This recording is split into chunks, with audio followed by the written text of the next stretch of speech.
ओम सर्वमंगल मांगले शिवे सर्वासाधिके शरण्ये त्र्यंबके गौरी नारायणी नमोस्तुते।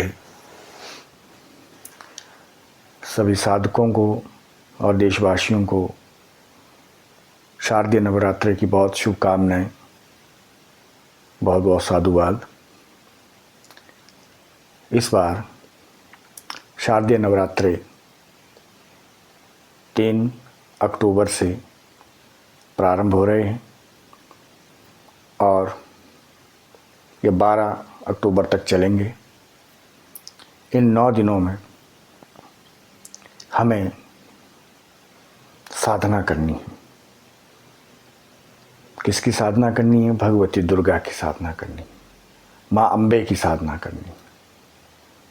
सहज रूप से, सात्विक भाव से हम शक्ति की साधना करें। हमारे ऋषियों ने, विशेष करके मार्कंडेय ऋषि जी ने, शक्ति साधना को बहुत ज़्यादा महत्व दिया है। शक्ति साधना के द्वारा हम किस प्रकार से अपनी हर प्रकार की समस्याओं का समाधान कर सकते हैं, इस पर मार्कंडेय ऋषि जी ने बहुत प्रकाश डाला है और पूरे विश्व को भगवान मार्कंडेय ऋषि जी ने उच्च कोटि की शक्ति साधना प्रदान की है, नवाण मंत्र प्रदान किया है, भगवती दुर्गा की साधना प्रदान की है। पूर्व काल में भी इस धराधाम पर बड़े बड़े दुष्ट, बड़े बड़े आतताई आए और उन्होंने यहाँ आकर के बहुत उपद्रव किया, अधर्म किया, पाप किया, कष्ट दिया, पीड़ा दिया। तो इस प्रकार से जो इस भूमंडल पर आकर के कुछ दुष्ट आत्माएं जो है वो इस पावनतम सृष्टि का दोहन करने लगते हैं, इस सृष्टि को विध्वंस करने लगते हैं, तब उच्च कोटि की साधनाएं ऋषियों द्वारा प्रेषित की जाती हैं, प्रदान की जाती हैं और भगवती जगदम्बा का स्मरण किया जाता है और तब भगवती दुर्गा आकर के उन दुष्टों का विनाश करती है, उन आतिताइयों का विनाश करती है जो इस प्रकृति के, इस मानवता के दुश्मन हैं।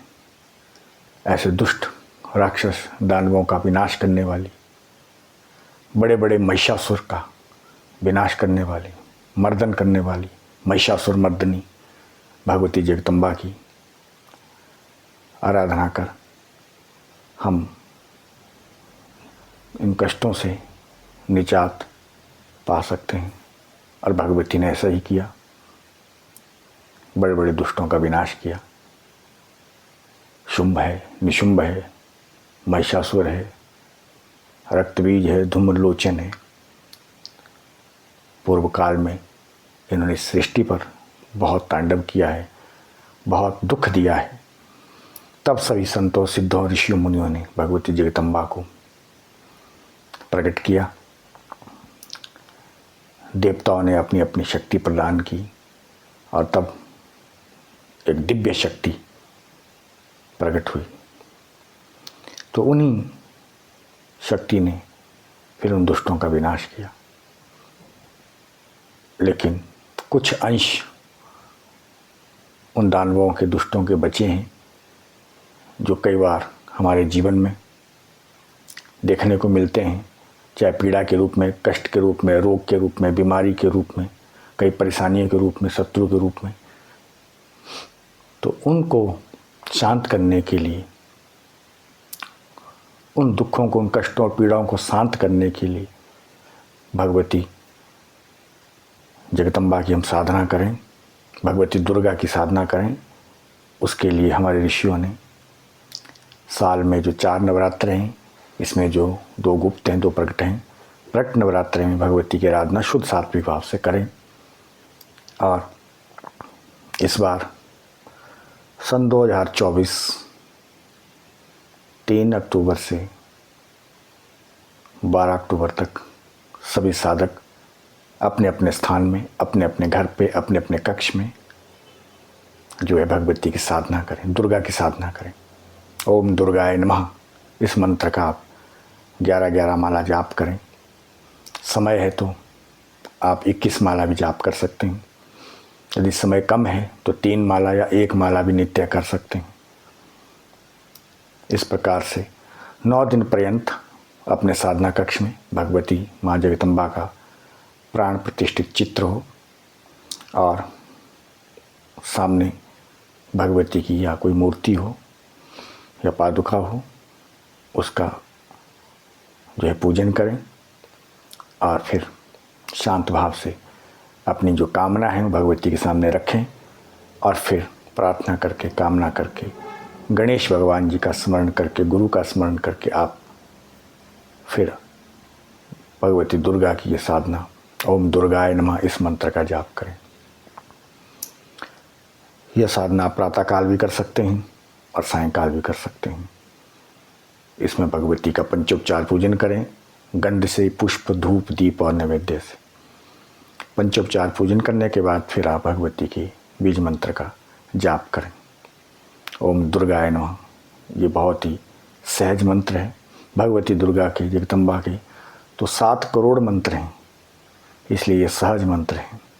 नवार्ण मंत्र भी है, अन्य मंत्र भी है, लेकिन उनका विधि विधान बहुत लंबा चौड़ा है, कई लोग उसे कर नहीं पाते हैं, तो इसलिए सहज रूप से करें माँ जगदम्बा की आराधना, तो वो अच्छा रहेगा। लेकिन जो विधि जानते हैं, जो विद्वान लोग हैं, विद्वान साधक हैं, वो नवार्ण मंत्र का भी विधिवत जाप, न्यास, विनियोग, ध्यान, पूजन इत्यादि करके कर सकते हैं। लेकिन वो एक अलग साधना विधान, एक अलग प्रकरण है साधना का। लेकिन ये सहज साधना जो कोई भी कर सकता है, ओम दुर्गाय नमः। इस प्रकार से भगवती जगदम्बा की 7 से 9 दिन तक, 3 दिन भी कर सकते हैं, 5 दिन भी कर सकते हैं, 7 दिन भी कर सकते हैं और 9 दिन भी कर सकते हैं। समय है तो 9 दिन करें और अंतिम दिन हवन कर लें, तेल, जौ और घी मिला करके शुद्ध सात्विक रूप से हवन करें। और कन्या पूजन का विशेष महत्व रहेगा। अष्टमी या नवमी के दिन 3, 5, 9 कन्या का अवश्य पूजन करना चाहिए। श्रद्धापूर्वक, भावपूर्वक उन्हें जो है संतुष्ट करना चाहिए।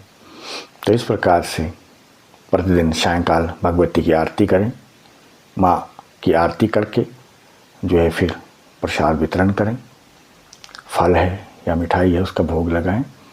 तो इस प्रकार से बहुत ही दृढ़ संकल्प करके ये साधना करें, क्योंकि आने वाला समय, आने वाला युग, आने वाला जो क्षण है वह शक्ति साधना के है। जिसके पास शक्ति है उसके पास सुख है, शांति है, ऐश्वर्य है, सब कुछ है। जिसके पास शक्ति नहीं है उसके पास कुछ भी नहीं है। तो इसलिए शक्ति की साधना करें। हमारे ऋषियों ने शक्ति साधना पर ज़्यादा जोर दिया है। चाहे अत्रि हो, कणाद हो, पुलस्त्य हो, गौतम हो, भरद्वाज हो, वशिष्ठ हो, विश्वामित्र हो, मार्कंडेय हो, पैल हो, जैमिनी, व्यास, शुक, कोई भी उच्च कोटि के ऋषि हों, सब ऋषियों ने एक स्वर में ये कहा है कि कलो चंडी विनायका, कलयुग में केवल शक्ति साधना के द्वारा ही हम हर प्रकार की समस्या पर विजय प्राप्त कर सकते हैं और बहुत प्रेममय जीवन जी सकते हैं, बहुत आनंदमय जीवन जी सकते हैं। क्योंकि दुख उन्हीं के जीवन में आते हैं जो भगवती का विस्मरण किए हुए, जो भगवती की आराधना नहीं करते, जो धर्म पथ पर नहीं चलते हैं, जो अपने सनातन धर्म को नहीं मानते हैं, जो भटक रहे हैं, उन लोगों के जीवन में दुख है। लेकिन जो गुरु परंपरा में दीक्षित होकर के विधिवत अपनी साधना करते, अपने घर पे, अपने कक्ष में, कहीं बाहर भटकने की आवश्यकता नहीं है, इधर उधर अपने स्थान पर ही आप घर पे ही पूजा साधना करें, शुद्ध और सात्विक रूप से। बाकी जो कई शक्ति साधना है, कई उग्र साधना है, कई महाविद्या की साधना है, कोई सिद्ध विद्या की साधना है, वो घर पे नहीं करनी चाहिए। वो शक्तिपीठ पर गुरु परंपरा से की जाती है। तो इसीलिए हमारे लिए सबसे अच्छा है कि हम सहज रूप से, सौम्य रूप से भगवती की आराधना घर पे करें। ओम दुर्गाय नमः ये सहज मंत्र है और आशीर्वादात्मक मंत्र है, शक्तिशाली मंत्र है। बाकी इसके अलावा आप किसी प्रकार की कोई साधना अपनी मन मर्जी से ना करें। क्योंकि कई साधनाओं के कई विधान हैं, कई विधि है, कई परंपरा है, कई मर्यादाएं हैं। तो इसीलिए उन चक्कर में ना जा करके सहज रूप से अपनी शक्ति की साधना करें, माँ के रूप में आराधना करें। तो इस प्रकार से आपके लिए नवरात्रि शुभ हो, हमारे देश के लिए ये नवरात्रि शुभ हो, हमारा देश का मंगल हो और सारा जीवन में सबका कल्याण हो। यही माँ जगदम्बा से हम प्रार्थना करते हैं कि माँ सबका मंगल करें, सबका भला करें, सभी सुखी हों, सबको सद्बुद्धि दें, धर्म दें, भक्ति दें। यही प्रार्थना श्री जगदम्बा के चरणों में करते हैं।